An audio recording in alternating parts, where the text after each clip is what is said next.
Did you know there are 5 major metabolic changes that are happening in your body starting in your 40s that greatly affect how you should eat? If it's been a struggle in your 40s to lose weight, you'll want to listen in. Today I'm going to share the secrets on how to change your diet to complement these 5 major metabolic shifts so that you can look and feel young no matter your age. Hey, it's May. I am your registered dietitian and functional medicine practitioner, and I love helping you look and feel your best, especially in your 40s and beyond, by optimizing your hormones, metabolism, and health span. If you haven't already, definitely download my must-have food guide to boosting your metabolism. First reason why we need to be eating differently in our 40s is that we become inflamed. The average age of menopause is 45 to 51, and the average time of perimenopause, which is basically the transition into menopause, is anywhere from 7 to 14 years. During this transition, estrogen starts to decline and chronic low-grade inflammation starts to rise. They've measured one of the most well-researched inflammatory markers called IL-6 and have shown that there's a significant correlation between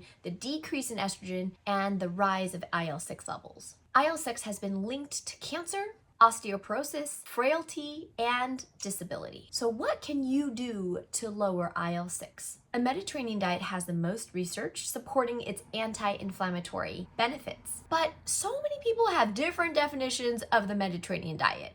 People hear, well, I heard drinking red wine and eating dark chocolate is good for you, so I'll just add those in and call that a Mediterranean diet. Not so fast. Here are the highlights of what makes the Mediterranean diet anti-inflammatory. Number 1 is having every meal at least half your plate be veggie, ideally mostly non-starchy vegetables. A quarter of your plate should come from carbs that are not processed, things like whole grains, legumes, fruit, and also starchy vegetables, things like cooked carrots, beets, hard squashes, pumpkins, even sweet potato. The next component of a Mediterranean diet is having clean proteins. What I mean by clean is ideally grass-fed, pasture-raised, organic. Also having healthy fats such as fatty fish, olives, nuts, avocados, seeds are all part of a standard Mediterranean diet that is anti-inflammatory. Yes, there could be some room for red wine. Out of the Blue Zones research, we do know that the red wine that was shown to be beneficial for centenarians, Sardinian wine for instance, has more polyphenols, less pesticides. So if you are going to drink a little red wine, definitely make sure it is organic and as low sugar as you can possibly find, plus having the most polyphenols.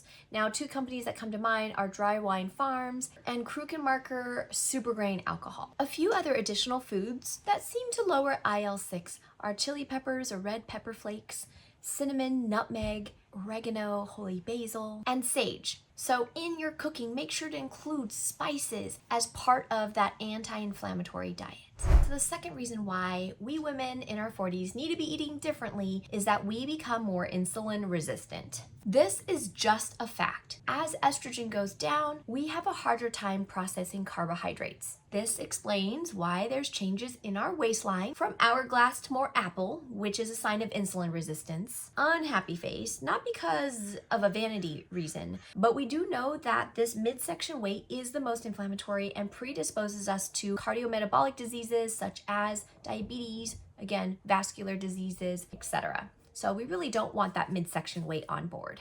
Of course, genetics plays a role here, and if you are either Asian, Hispanic, or African American, you do have higher risks of diabetes in general and possibly more of that apple-shaped gaining weight in the midsection. Oh, the other thing is if you've ever had a history of gestational diabetes, you're even more at risk. So I'm looking at you. If this applies to you, I'm also looking at me. So how should you be eating differently? Think about limiting carbohydrates to less than 30 grams per meal, which is around or less than 100 grams a day. There are exceptions, like if you're really tall or super sensitive to carbs or super active, it will fluctuate your carb needs. This is just a ballpark figure. You also want to limit your total sugar intake to about 24 grams or less, which if you're looking at labels these days, it doesn't take a lot to get there when you're eating packaged foods or if you have a sweet tooth. So at the end of the day, this might mean skipping desserts, only for special occasions, and eating maybe 1 to 2 fruit a day, no more than that. Definitely sticking to whole fruit versus fruit juice and dried fruit, which concentrates sugar. Lastly, I don't want you eating carbs by themselves, and definitely not at the beginning of meals. You want to always pair carbs with protein and fat so you get less of a spike. If you really want to know more, I recommend popping on a CGM, a continuous glucose monitor, and working with me. I will send you a link down below where you can do that. I absolutely love helping people dial in their blood sugars. It is my jam. The third reason why women need to be eating differently when they hit their 40s is that our gut health declines. The lining isn't as healthy. We are more prone to getting something called leaky gut and dysbiosis, which is a fancy word to say that the population down in our gut has shifted from a healthy neighborhood that has different populations to almost like forced displacement where crime has taken over and the bad guys take over the neighborhood, the good guys start moving out. We don't want that. So how should we be eating differently to support gut health? You want to limit intake of things that contribute to leaky gut, such as alcohol, toxins, sugar, non-steroidal anti-inflammatories, which are your over-the-counter painkillers. Also, you want to limit any foods that cause indigestion or foods that you know you're sensitive to, especially things like gluten and dairy. By the way, the top foods that do cause food sensitivities are gluten, dairy, corn, soy, nuts, shellfish, eggs, citrus, nightshades, to name a few. I'm not saying that all of these apply to you, but if you're suspecting something is causing you distress, you want to take it out for 6 to 8 weeks and then add it back in. That's called an elimination reintroduction diet. It is the gold standard. Funny story about dairy for me. I don't know if you can see this scar on my face, but I designed a elimination diet program for the resort I used to work at and faithfully followed it myself. And even though I don't usually eat dairy, I reintroduced dairy after 6 to 8 weeks and I got a massive cyst on my face. So I do usually break out when I eat dairy, but this one was almost like a third eye popping out of my right eye. And it was so close to my eye that the doctor said, we can't cut it open, you have to go to a specialist. Now, eventually it popped on its own, thank God, but I have this lovely scar to remind me every time I look in the mirror that dairy doesn't like me, even though I want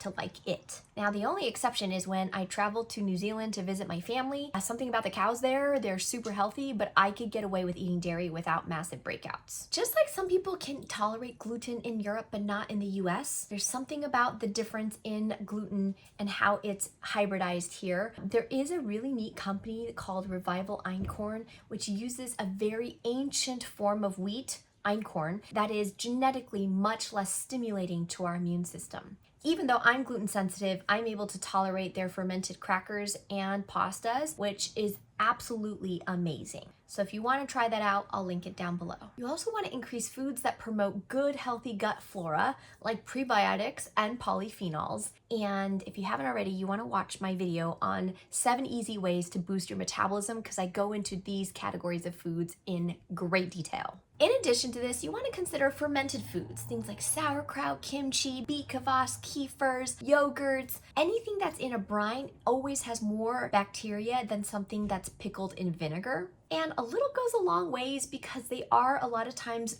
rich in sodium. I once had a client who watched me lecture about probiotics, and she was eating cups of sauerkraut and did not realize how much she was overdosing on sodium until she met with me. By the way, if you feel like you need extra support in digestion, you want to check out my video that I made all about digestive enzymes. So the fourth reason why women need to be eating differently in their 40s is that we start losing muscle. Studies have shown that muscle mass decreases anywhere from 3 to 8% every decade after the age of 30. And this rate of decline is even higher after the age of 60. This is a big deal and it creeps up. And it's not just for vanity of how toned you look in a bathing suit.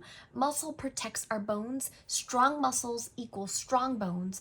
Also, having enough muscles prevents us from injury, disability, and frailty. 1 out of 3 women over 50 have osteoporosis, and it's estimated that 40 to 68% of women have osteopenia, which is kind of like the pre-diabetes version of osteoporosis. So how should you be eating differently to protect your bones and protect muscle? Here's where we really want to look at your protein intake. According to the European Society for Clinical Nutrition and Metabolism, healthy older people should be ingesting 1 to 1.2 grams of protein per kilogram of body weight per day. Now, for older people who are malnourished or at risk for developing chronic disease, we actually want to aim a little bit higher, somewhere between 1.2 to 1.5 grams per kilogram per day of protein. Now, the level of daily exercise, also how malnourished or frail you are, also how much inflammation you have is going to also change your protein needs and make them higher. Okay, so even if you're 40 and not considered old, we want to be super proactive and preventative. So the current recommendation I usually use is somewhere between 1 and 1.5 grams per kilogram per day of protein is a great starting point, and it might even need to be a little bit higher than that depending on your needs. So in the dietitian world, we calculate protein by grams by looking at 1 ounce of meat, poultry, or fish as 7 grams of protein, 1 egg as 6 grams, beans, depending on the type of bean, can constitute a couple grams as well, with soybean actually being one of the highest, about 15 grams per half a cup.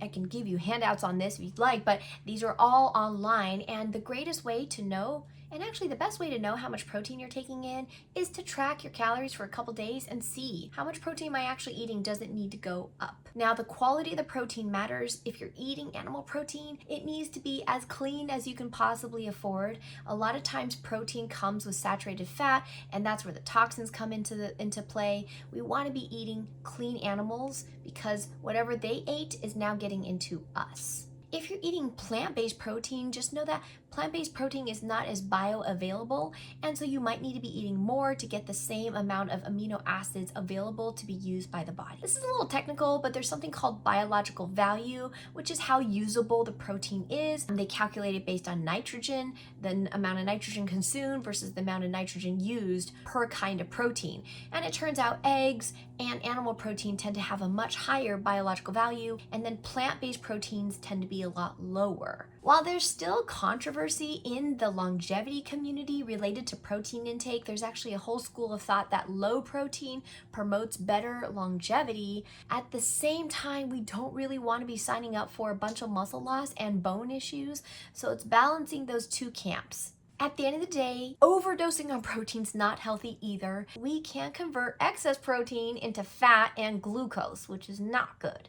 So definitely trying to aim for that 1 to 1.5 as a starting point, not going overboard or not undershooting is probably the best recommendation I can give you right now. So the fifth and final reason why women need to be eating differently in their 40s is that we start seeing negative changes in our vascular health. This is the health of the highways of our heart and the highways of blood flow in our brain, every part of our body that has blood flow in vessels. There's accelerated vascular aging at the onset of menopause, where there's arterial stiffening and our blood vessels just aren't as flexible as they were before. There's also unfavorable changes to our lipid profiles and also more fat deposited in our heart. In the SWAN vascular fat ancillary studies, late perimenopausal women and menopausal women had 9.9% more fat in their epicardial adipose tissue, which is around the heart. They also had 20.7% more fat called pericardial adipose tissue. All around, the metabolic changes that are happening in our 30s and 40s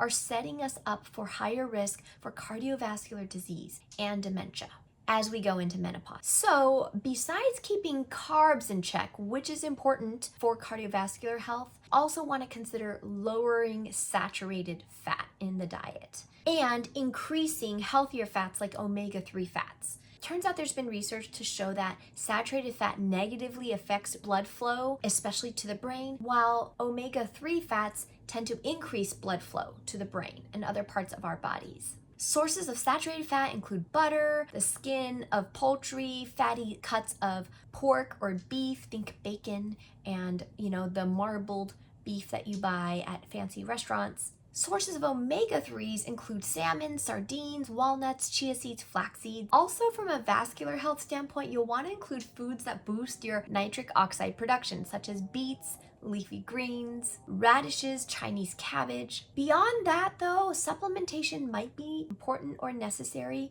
for things like nitric oxide, and I made a whole video about that. Check it out here. Now that you know how to be eating differently in your 40s to complement these metabolic changes that are happening right now in your body, I want to hear what your questions are and your comments. Leave them down below for me, and make sure to subscribe so you can get access to my next video. We'll see you soon.